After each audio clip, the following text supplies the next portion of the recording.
Yan. So for today's video, samahan niyo po ako na maglaboy sa Batangas. So uwi po tayo ngayon sa amin sa Batangas kasi day off po natin sa work.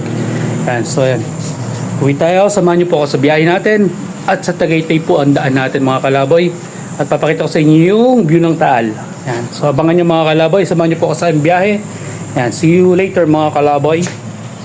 Mga kalaboy, so update lang kayo. Nandito na tayo ngayon sa Bacoor, Cavite. Yan. Maya-maya papunta tayo ng Lemery. So nagpakarga tayo dito ng gas. Nakagas tayo ng 257 pesos. So ito yung unang paggas natin simula galing tayo ng Pampanga. Ayan. So update ulit kayo pag nasa Tagaytay na tayo mga kalaboy. So dyan tayo nagpagas sa Petron sa Bacoor. Ayan. Petron. Ayan. So pahinga na tayo ng konti. Tapos on the way na tayo sa Tagaytay mga kalaboy. Nandito na tayo sa Tagaytay. Skyroads na to. Malapit-lapit na tayo sa ating destinasyon, Lemery, Batangas. So time check 3:22 PM.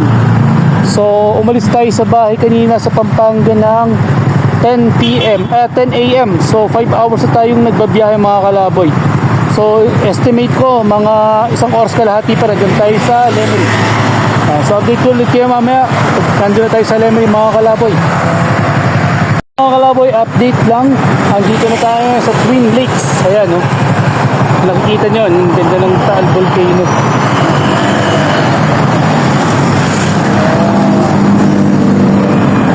So andito na tayo sa Tagaytay mga kalaboy. Ayan yung Taal. At ayan ang Twin Lakes.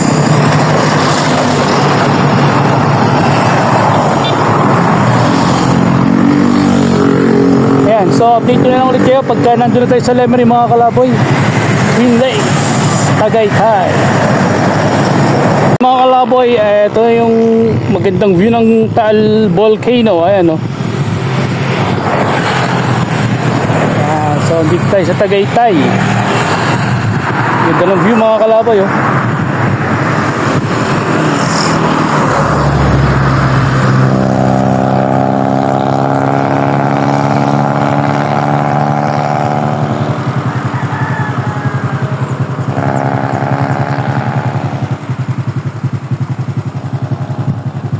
Ayan mga kalabay, salamat sa pagsama nyo sa akin hanggang dito sa Tagaytay. Samahan nyo pa ako hanggang pagpunta natin ng Lemery mga kalaboy. Ayan. Update, nandito na tayo sa bahay nila mama dito sa Batangas. Pakita ko sa inyo yung mga tanim ni mama. Ayan. So, dahil namin tanim na suha. Walang ulan ma. Kasi tinitanim ng nanay ko. Parang ako din, plantita and patola. Tapos meron siyang ayan guys, ampalaya. Ayan magapang na.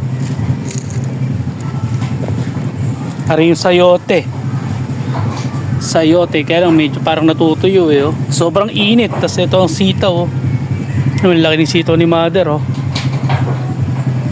kamoting kahoy. Tingnan natin kung may mahinog ng kamatis. Mga nakaraan kasi mga kalaboy may mga hinog ng kamatis dito. Tingnan natin. Ayan mga kamatis ni mother dami ng bunga mga kalaboy. Kaya lang maliliit.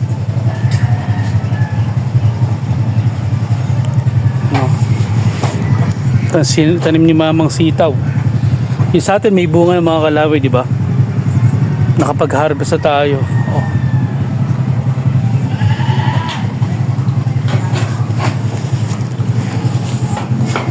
Ito masarap na sili siling tayo, ang dami ng bunga Wala kayong ganyan?